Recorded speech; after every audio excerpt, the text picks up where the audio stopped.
Berpotensi dugaan praktek tanah berjamaah meresahkan. Sambas, Minggu, tanggal 30 Juni tahun 2024. Sidang tahapan ketiga pada Senin tanggal 24 Juni tahun 2024, LIPI SH memberikan penjelasan. Ada 2 tergugat yang belum menghadap, jadi pihak Pengadilan Negeri Sambas akan memanggil kembali.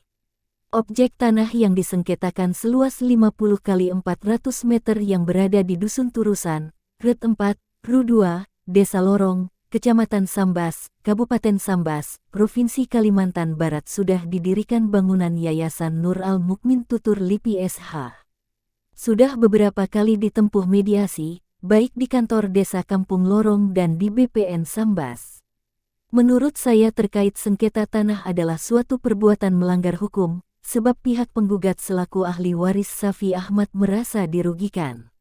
Ahli waris Safi Ahmad tidak pernah merasa menghibahkan tanah tersebut. Jadi, kasus ini berpotensi adanya praktek mafia tanah, ungkap LIPI. Di tempat terpisah, Sekdes Kampung Lorong mengatakan kalau tanah tersebut berada di Desa Kampung Lorong, bukan Kartiasa. Hal yang juga disampaikan Sukri, mantan Kades Kampung Lorong. Saat awal media wawancara langsung dengan kuasa hukum Syafi Ahmad yaitu LIPI SH dan Sekdes Kampung Lorong, Nasrun. Dari Sambas mengabarkan, tim investigasi. Disentuh tanahku begitu, tetapi sertifikat yang saat ini sudah berubah ke Desa Kartiasa ini sudah terdaftar begitu, sudah terregistrasi. Nah, kami juga mempertanyakan kenapa kok hal seperti itu bisa terjadi dan dengan seenaknya mengubah desa dan mengubah catatan-catatan di sertifikat itu sehingga menjadi Desa Lorong, menjadi Desa Kartiasa. Jadi inilah salah satu modus mafia tanah. Salah satu kerja mereka adalah diam-diam tanpa diketahui begitu. Dan diam-diam tanpa diketahui inilah salah satu strategi yang dipakai oleh para mafia hari ini untuk melegalisasi segala tindakan mereka dan bekerjalah dengan para oknum baik yang ada di BPN, yang ada di desa, termasuk juga di oknum yang terkait dengan persoalan ini. Jadi ini jelas ini adalah kerja mafia tanah. Karena intinya mafia tanah itu bekerja adalah dia tahu itu milik orang lain, dia akan berupaya untuk merebut barang itu dan dia lakukan dengan berbagai macam cara tanpa diketahui oleh pemilik yang sebenarnya.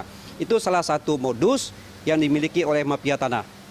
Dari pengalaman Bapak berharga itu kasus seperti ini, apakah setelah Bapak sering Bapak Sering, Pak.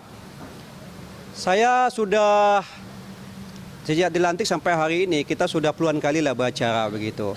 Dan praktek-praktek seperti ini hampir terjadi di mana-mana begitu.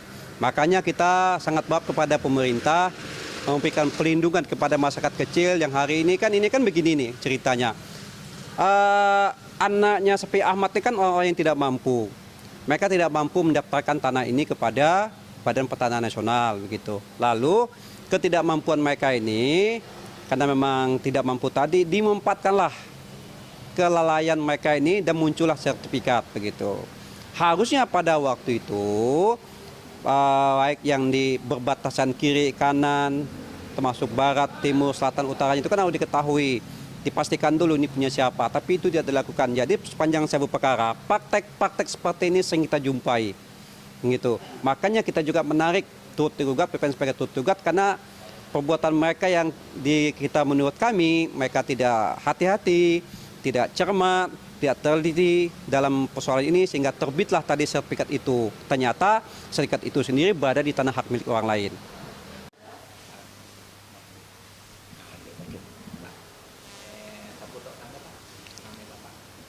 Nama saya Nasrun. Nah, saya sementara itu sebagai Sekdes Desa Lorong.